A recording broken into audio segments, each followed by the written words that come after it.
मित्रों नमस्कार, चैनल में आप सभी का स्वागत है। आज हम लोग बात करेंगे सेशन न्यायालय में विचारण की जो प्रक्रिया है उसके बारे में जानेंगे, सेशन ट्रायल के बारे में जानेंगे। आइए जानते हैं। वीडियो को शुरू से लेकर अंत तक देखिएगा, आसानी से आपको समझ में आ जाएगा क्या है सेशन विचारण। सीआरपीसी के अध्याय 18 में धारा 225 से लेकर के धारा 237 तक बताया गया है, लेकिन आपको आंसर में अपने जो है धारा 236 तक ही लिखना है के बीच बताया गया है। सामान्यतः सीआरपीसी की धारा 209 में सेशन न्यायालय को मामला सुपुर्द के अंतर्गत शुरू होता है, जिसे सामान्य भाषा में या कमिटल प्रोसीडिंग कहते हैं। ठीक है ना। कुछ खास मामलों में जैसे पॉक्सो एक्ट, SC/ST एक्ट आदि में सेशन न्यायालय सीधे संज्ञान लेता है। सामान्य तौर पर सेशन न्यायालय ऐसे मामलों का विचारण करता है जहां पर दंड का प्रावधान 7 वर्ष से अधिक का है। अब आप देखिए कैसे, जैसे मामले कहीं पर हत्या हुआ, ठीक है ना, क्या हुआ, हत्या हुआ किसी का, तो वह मैटर सबसे पहले कहां पे आएगा, सीजीएम के कोर्ट में आएगा। लेकिन हत्या के मैटर को, जो हत्या का जो मामला है, यह अधिकार नहीं है कि सीजीएम उसको सुने। ठीक है ना। तो यहाँ पर उसे क्या करेगा, डिस्पोज्ड ऑफ कर देगा। सीजीएम क्या करेगा, उसे डिस्पोज्ड ऑफ करेगा, जिसे कहते हैं निस्तारित करना। क्या कहते हैं, निस्तारित करना, डिस्पोज्ड ऑफ कर देगा। ठीक है ना।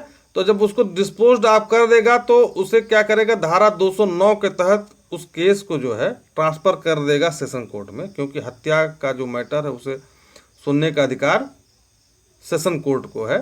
ठीक है ना, सत्र न्यायालय को धारा 209 के तहत जो है उसे कमिट करके फाइल भेज देगा। कमिटल का मतलब क्या, सुपुर्द। कमिटल का मतलब होता है सुपुर्द करके भेज देगा। ये तो आपके सीआरपीसी में बताया गया है। लेकिन ऐसे बहुत सारे एक्ट हैं, जैसे पॉक्सो एक्ट है, SC/ST एक्ट है या गैंगस्टर एक्ट है। ठीक है, ये उस एक्ट में लिखा हुआ है, यदि किसी SC/ST के प्रति कोई अपराध होता है तो सीधे मैटर जो है वह सेशन न्यायाधीश सुनेगा। ठीक है, गैंगस्टर एक्ट में भी ऐसा ही है। आगे बढ़ते हैं। सामान्य तौर पर अक्सर देखा जाता है कि सेशन न्यायालय में वही मैटर जाते हैं जो 7 साल से ज़्यादा के, जो जिसमें दंड दिया जा सकता है।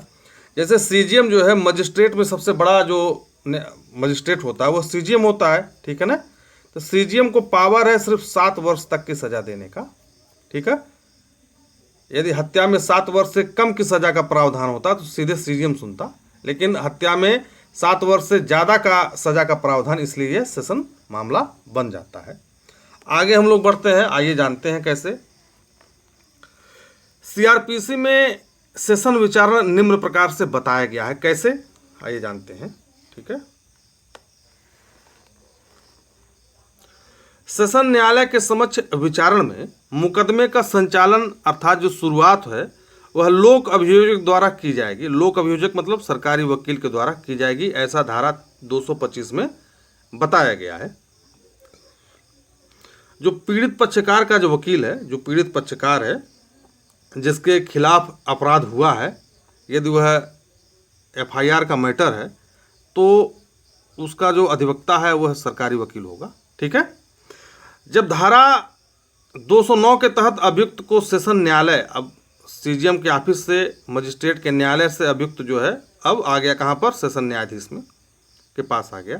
जब धारा 209 के तहत अभियुक्त को सेशन न्यायालय के समक्ष लाया जाता है या हाजिर होता है, तब सरकारी वकील, जिसे अभियोजक कहते हैं, प्रोसिक्यूटर है, अभियुक्त के विरुद्ध लगाए गए आरोप जो FIR में है या CD में है उसको पढ़ करके न्यायालय को, न्यायाधीश को सुनाएगा, का वर्णन करते हुए अभियुक्त के दोष को किस साक्ष्य से साबित करता है। यदि अभियुक्त ने हत्या किया है, उसके कुछ फुटप्रिंट पाए गए हैं, चाकू छुरा पाया गया है, ठीक है ना, तो न्यायालय में ये सब चीज़ें पेश होती हैं। साक्ष्य से साबित करने की प्रस्थापना करता है, सेशन न्यायाधीश को बताएगा। ठीक है ना। अब यहाँ पे सरकारी वकील ने मामले की शुरुआत की और जो है क्या क्या साक्ष्य पाए गए हैं, सारी चीज़ें जो है न्यायालय को या न्यायाधीश को बताएगा। न्यायालय का मतलब न्यायाधीश। धारा 227 में उन्मोचन का प्रावधान है। ठीक है ना। धारा 227 में क्या है, उन्मोचन का प्रावधान है। न्यायाधीश इस धारा के तहत अभियोजक को सुनेगा, सरकारी वकील को सुनेगा, और सुनने के बाद यदि न्यायाधीश को लगता है कि मामला नहीं बनता है तो अभियुक्त को उन्मोचित कर देगा। उन्मोचित का मतलब यदि कभी ऐसा 1 साल, 1.5 साल या 6 महीने बाद यह पता चलता है कि पर्याप्त साक्ष्य है अभियुक्त के खिलाफ, तो उन्हीं वाद तथ्यों पर उस पर फिर से मुकदमा चलाया जा सकता है, हत्या का। यदि मामला बनता है तो मामला आगे बढ़ा देगा, यदि नहीं बनता है तो उन्मोचित कर देगा, और बनता है तो आगे बढ़ा देगा, यानी मुकदमे को आगे बढ़ाएगा। ठीक है। और चार्ज बनेगा। अब क्या होता है, चार्ज बनेगा। ठीक है ना। आरोप पत्र बनेगा कहाँ पर, धारा 228 में। आगे हम लोग बढ़ते हैं, देखते हैं क्या है।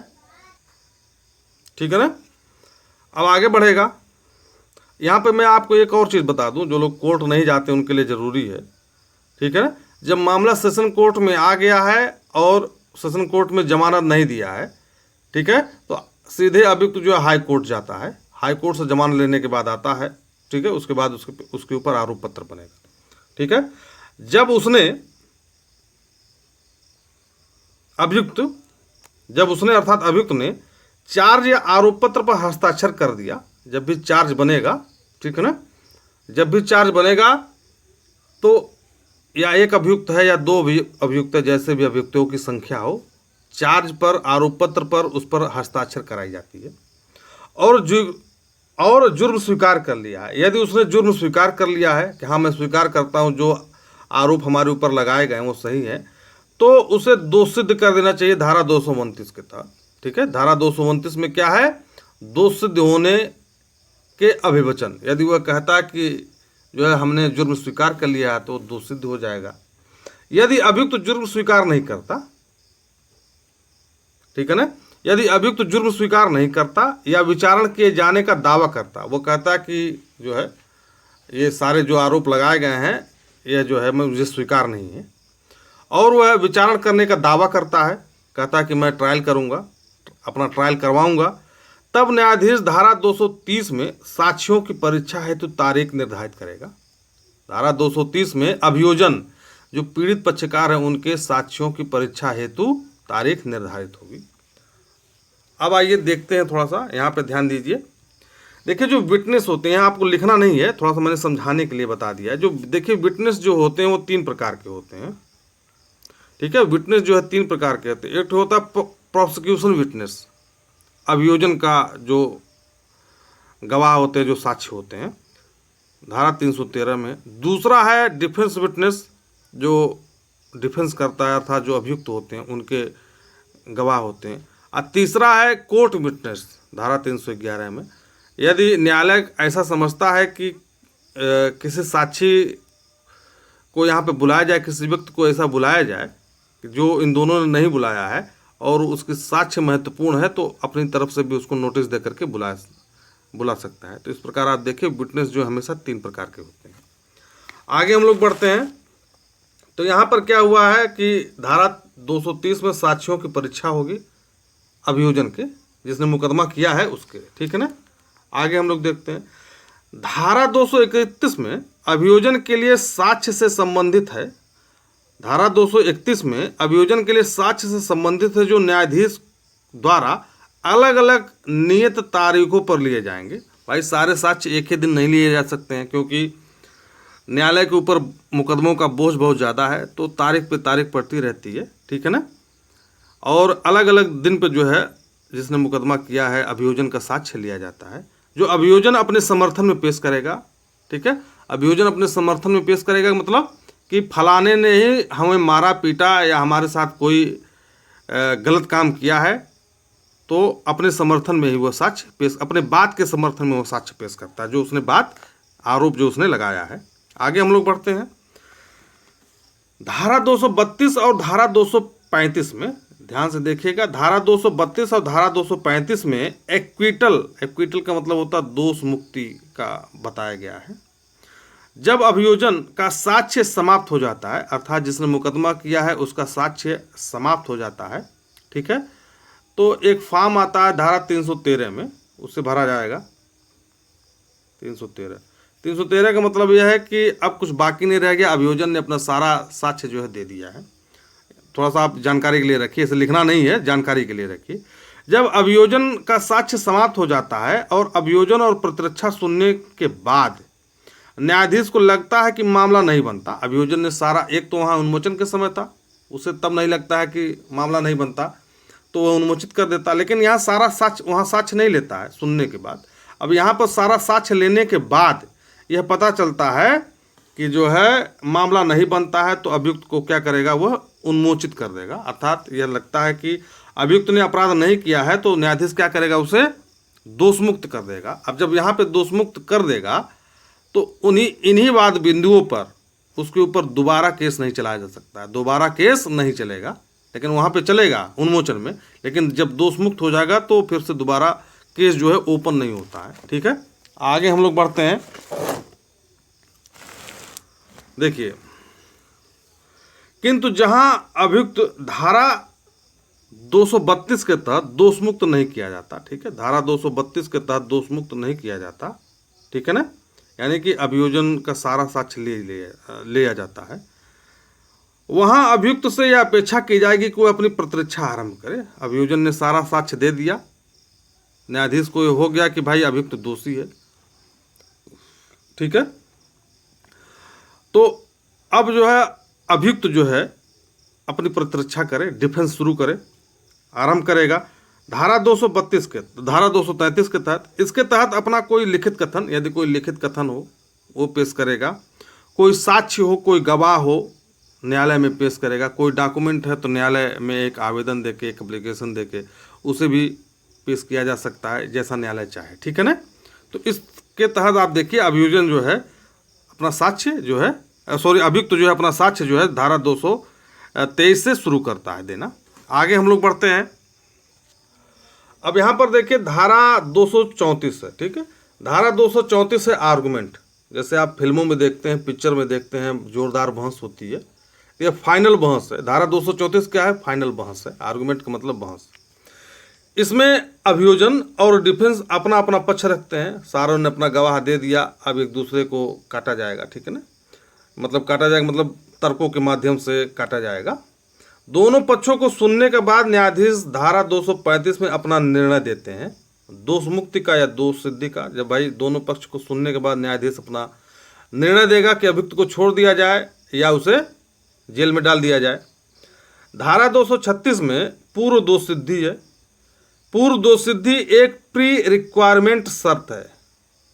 धारा 236 में जब तक इस मामले में सजा न सुना दी गई हो तब तक पूर्व दोष सिद्धि न्यायालय के सामने नहीं लाई जाएगी, ठीक है। अभी बताएंगे क्यों। क्योंकि हो सकता है कि इससे न्यायाधीश पूर्वाग्रह से ग्रसित हो जाए।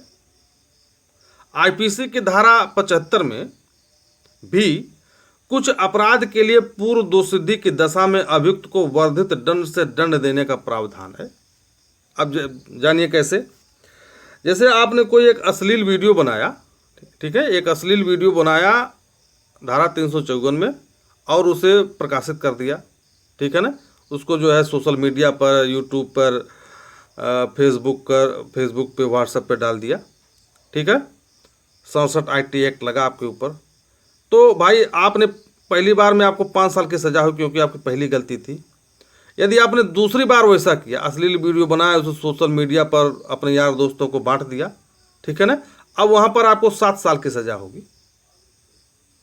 तो यह पूर्व दोष सिद्धि है। ये जो 7 साल की सजा है, भाई एक बार आपने बनाया तो आपको 5 साल की सजा हुई। कोई ऐसा ही अपराध किया आपने 2-3 बार किया, लेकिन जब आपको ये वर्धित दंड है, ये जो 7 साल वाला जब सजा होगा आपको, ठीक है ना, क्योंकि आप बार बार करने जा रहे हैं तो ये वर्धित दंड का सजा है, ठीक है।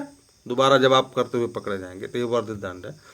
तो हमेशा जो है कोर्ट में क्रिमिनल जो अभियुक्त पकड़ा जाता है उसकी क्रिमिनल हिस्ट्री मंगाई जाती है, ठीक है ना, उसकी आपराधिक इतिहास मंगाया जाता है, क्रिमिनल हिस्ट्री मंगाई जाती है कि आप बताइए कि ऐसा अपराध उसका आपराधिक इतिहास क्या रहा है। तो इस प्रकार से आप जो है सेशन ट्रायल के बारे में लिखेंगे, जानेंगे, समझेंगे। और मुझे आशा है कि आप लोगों को यह वीडियो अच्छा लगा होगा। यदि अच्छा लगा है तो हमारे चैनल को लाइक करिए, शेयर करिए, सब्सक्राइब करिए। धन्यवाद।